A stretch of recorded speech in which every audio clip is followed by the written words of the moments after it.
తెలుగు వాడు తీసుకున్నాడు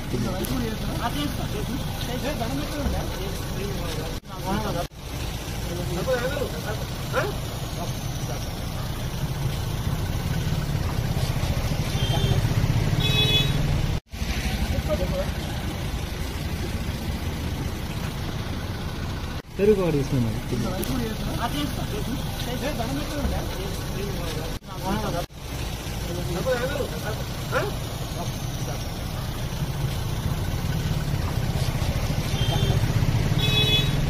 అధ్యక్షులు సుమారు ఒక మండలంలో 30 నుంచి 40 వేల మంది ఉంటారు.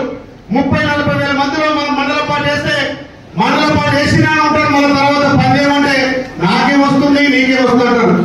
జాతీయ పార్టీలో మీకు ఒక గుర్తింపించి మండల పార్టీ ఇచ్చిందంటే దాని బాధ్యతగా నిర్వహించినప్పుడే నువ్వు మండల పార్టీకి న్యాయం చేశాడు. కాబట్టి రేపు మీ మండలాలు ఎవరైతే మండల పార్టీ వేసే చూస్తే ఖచ్చితంగా పార్టీ టైం ఇచ్చి అందరినీ కలుపుకొని పోయి అలాంటి వ్యక్తిని మండల పార్టీ చేసుకొని మండలాలు అయిన తర్వాత ఇలా ప్రతి కాన్ఫరెన్స్ కి 2 బ్లాకులు ఉంటాయి.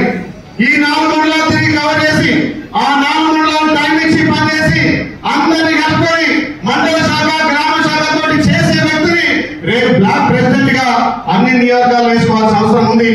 వీటంతా తదనంతరం మళ్ళా జిల్లా పార్టీకి అందరికి అనువైన వ్యక్తి అన్ని విధాల అందుబాటులో ఉండి ఎవరైతే ఉందో జిల్లా పార్టీని కూడా చేసుకొని దాని తదనంతరం కార్యాచరణ తోటి ఇప్పటి నుంచే 3.5 సంవత్సరాలున్నా తప్పకుండా భవిష్యత్తులో రేపు వచ్చే ఎలక్షన్ లో రాహుల్ గాంధీ గారు ప్రధాని కావాలి. తిరిగి ఇక్కడ కాంగ్రెస్ పార్టీ అధికారం కావాలంటే గ్రామ స్థాయి పటిష్టం చేయాలి. పెద్దలు శిక్షణ ఇస్తున్నారు.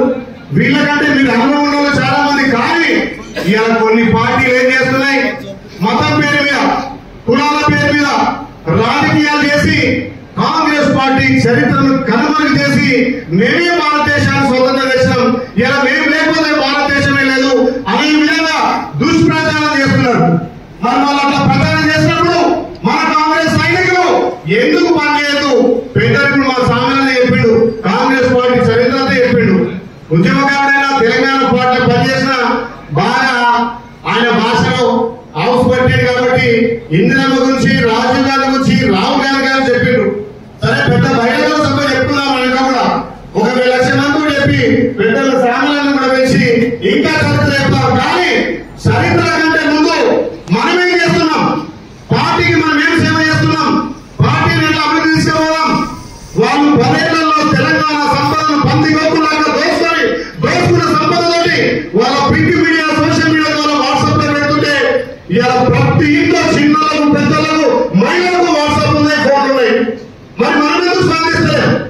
10 ఏళ్ళ ఇబ్బంది మరి మీ అందరి కష్టం వల్ల ఇలా ప్రజాపాలన ఏర్పడి గౌరవ ముఖ్యమంత్రి రేవంత్ రెడ్డి గారు చేసే పనులు కానీ, మీ నియోజకాలు మీ ఎమ్మెల్యే చేసే పనులు కానీ, కేంద్రంలో మన రాహుల్ గాంధీ గారు పార్లమెంట్ లో నిర్వహించినటువంటి వాటన్నింటినీ మరి ఎందుకు ప్రచారం చేయలేకపోతున్నాం? మీరెందుకు మౌనంగా ఉంటున్నారు? నాకెందుకు అధికారం వచ్చిందంటే ప్రతి ఒక్కరు కష్టపడితేనే ఆ గ్రామం అభివృద్ధి అవుతుంది, ఆ మండలం అభివృద్ధి అవుతుంది, ఆ జిల్లా అభివృద్ధి అవుతుంది, రాష్ట్రంలో కాంగ్రెస్ పార్టీ పటిష్టంగా ఉంటుంది. ఈ దిశగా పనిచేయడానికి ఒక కార్యాచరణ కింది స్థాయి నుంచి ఇలా మనకు వచ్చినటువంటి తెలంగాణ ఏసీ ఇన్ఛార్జ్ నాటరాజన్ మీనాక్షి గారు సింపుల్ గా ఒక బ్యాగ్ వేసుకొని లంబర్ చెప్పు దొరుకుని వస్తుంది. కిరాయిలలో ఉంటది. అంటే గాంధీ వాదం. ఆ రోజు గాంధీ ఎట్లా కొట్లాడి తెచ్చిందో రేపు ఇక్కడ తెలంగాణలో కూడా ఉన్నటువంటి 17 ఎంపీ సీట్లు కల్పించి రాహుల్ గాంధీ ప్రధాని చేయాలంటే అలాంటి వాళ్ళ సూచనలు ఇలా మనకు వచ్చినటువంటి అనిల్ గారి ధర్మంత్రి గారి ఇలా మనకు సూచనలు సలహాలు ఇస్తారు.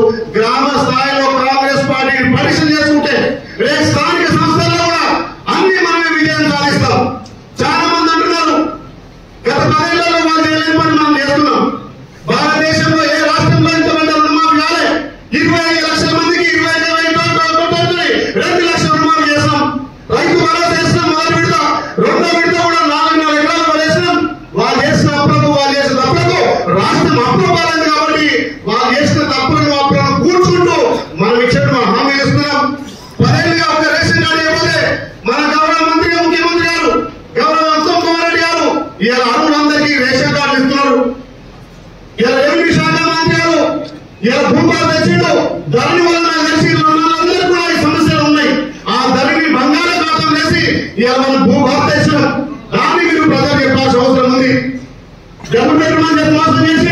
ఇవాళ ఇంధనం నిలుస్తున్నాం, మహిళలు తెలంగాణలో పెద్దపీట వేసినాం, ఉచిత ఆర్టీసీ సౌకర్యం కల్పించినాం, ప్రతి పేదవాడికి 200 యూనిట్ల ఉచిత విద్యుత్ ఇస్తున్నాం, మా అక్క జిల్లాలకు మహిళలకు 500కే గ్యాస్ ఇస్తున్నాం.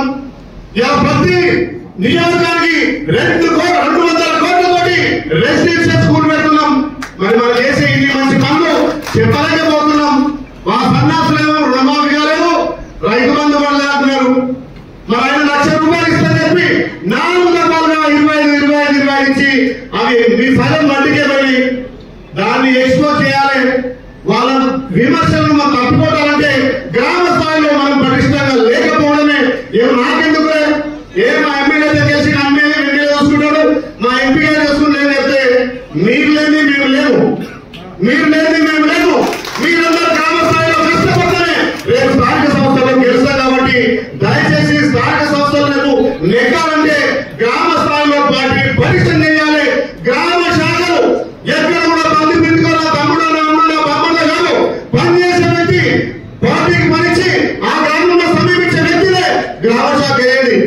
మండల పార్టీగా గ్రామించి మండలంలోని అన్ని గ్రామాలను కలుపుకొని గ్రామ శాఖలను ఉత్తేజపరిచే వ్యక్తినే మండల పార్టీ వండి 4 మండలాలు చూసుకునే వ్యక్తినే బ్లాక్ అధ్యక్షులు ఇవ్వాలి.